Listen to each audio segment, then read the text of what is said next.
हैं। सर मैं कहना चाहता हूँ कि जो वर्दी पहनते हैं वही क्या देशभक्त होते हैं। मेरा कहना आप समझ रहे हैं। और मैं आपसे आपके हाथ से मैं कुरान को पाना चाहता हूँ, क्योंकि मुझे बहुत कुछ जानना है। मुझे कभी कभी लगता है कि ना भगवान है ना खुदा है। अगर नहीं भी माने फिर भी वो हमें सब कुछ देगा। क्यों हम लोग वेट करते हैं हिंदू मुसलमान बनने के लिए? ऐसा लगता है हमें। तो हमको बहुत जानकारी अभी बाकी है, हम जानना चाहते हैं। हमको लगता है कि ऐसा कुछ नहीं है, क्योंकि अगर स्वर्ग और नर्क है तो कौन देखा है, कौन जाके आया है और कहाँ पर है वो? अगर कोई गया है या किसने बोला है, मेरा माथा काम नहीं करता है। कहाँ है, किधर है? भाई साहब का तीन सवाल है।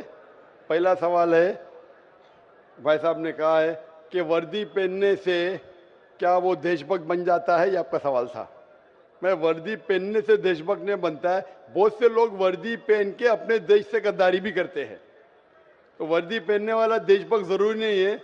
जो अपनी देश की रक्षा करता है और देश के लिए काम करता है वो सही इंसान है। वर्दी जरूरी नहीं, वर्दी है या नहीं है वो कुछ अहम क्राइटेरिया नहीं।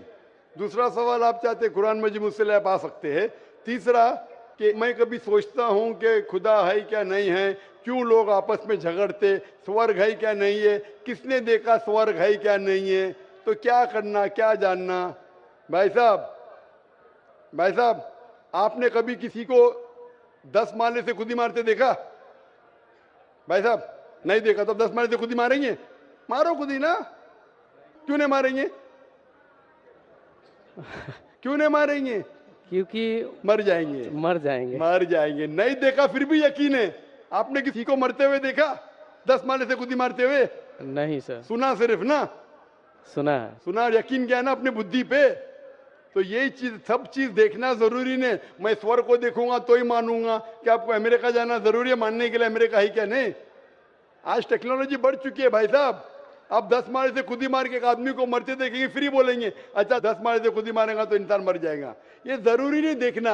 अपने बुद्धि से आपको इम्तिहान लेने पड़ेगा, क्या बात सच है क्या बात गलत है। तो आप जब पढ़ते हैं, जो शास्त्र पढ़ते हैं जो आपकी बुद्धि को नहीं संतुष्ट करता है आप उसमें नहीं मानते, तो ऐसे शास्त्र पढ़ो जो आपकी बुद्धि को मनवाएगा।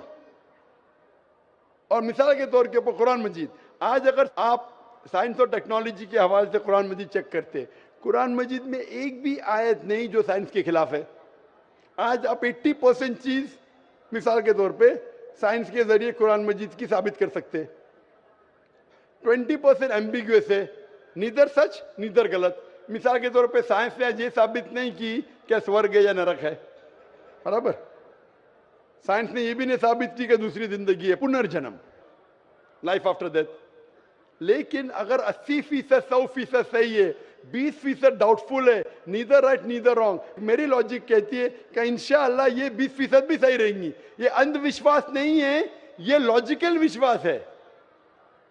तो कुरान में बाकी साइंटिफिक फैक्ट के अलावा ये भी लिखा है कि स्वर्ग है नरक है। तो ऐसी किताब पढ़ो जिससे आपका मन संतुष्ट हो। आप कुरान मजीद पढ़ो, इंशाअल्लाह आपको यकीन आएगा स्वर्ग और नरक में। आप आके कुरान मजीद ले सकते हो भाई साहब। सर स्वामी विवेकानंद बोलते हैं कि स्वर्ग और नर्क अपना दिल में है।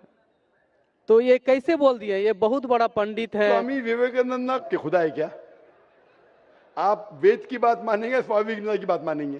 सर हम लोग यंग तो बहुत उसको फॉलो करते हैं। हाँ, अगर कोई आदमी ने गलत किया, इंसान गलती कर सकता है क्या नहीं? इंसान गलती कर सकता है क्या नहीं? कर सकता है सर। कर सकता है। तो कोई इंसान कुछ चीज कहता है, आपको देखने पड़ेगा वो सही है क्या गलत है। मैं भी इंसान हूं, मैं भी गलती कर सकता हूँ। गलती क्या तो बोलूंगा सॉरी भाई, इंसान हूं, गलती कर सकता हूँ। कर सकते क्या नहीं? तो अगर स्वामी विवेकानंद ना वेद के खिलाफ बात करे तो उसकी बात मत मानो। जो बात वो वेद के मुताबिक करते वो बात मानो। आप समझ रहे? मेरा भी कोई जुमला मिला जो कुरान के खिलाफ है, मेरे जुमले को भी फेंक दो ना। स्वामी विवेकानंद ना दूर की बात है, मैं अगर कुछ कुरान और सही हदीस के खिलाफ बोल रहा हूं तो मेरी बात भी मत मानो। मेरा 2 स्टैंडर्ड नहीं, मेरा डबल स्टैंडर्ड है, 1 स्टैंडर्ड है।